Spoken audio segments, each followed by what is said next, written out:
இயேசு கிறிஸ்துவின் இனிய நாமத்திற்கு மகிமை உண்டாவதாக. ஆண்டவரால் இயேசு கிறிஸ்துவின் நாமத்தினால் உங்களை வாழ்த்துகிறேன், வரவேற்கிறேன்.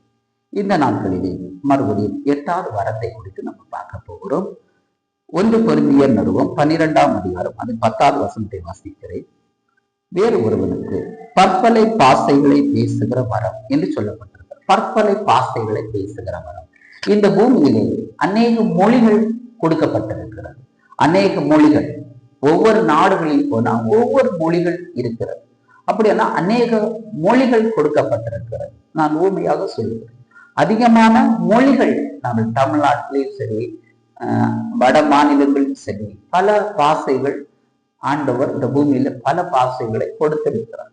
ஆனா கிறிஸ்துவ பிள்ளைகளுக்கு ஆண்டவர் இந்த வரத்தின் வழியாக தேவனோடு பேசுகிற ஒரு பாஷையை தேவன் வைத்திருக்கிறார். இந்த வரம் அதுதான் சொல்லுகிறது. தேவனோடு உறவாடுகிற ஆதாம் ஆண்டவரோடு பேசினான். அவன் எந்த பாஷையில ஆண்டவரோடு பேசினான் என்பதை நம் வேதகத்தில் சொல்லப்படவில்லை.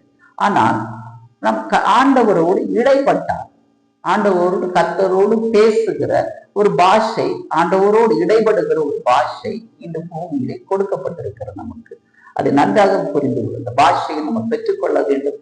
கர்த்தர் உங்களை ஆசீர்வதிப்பாராக.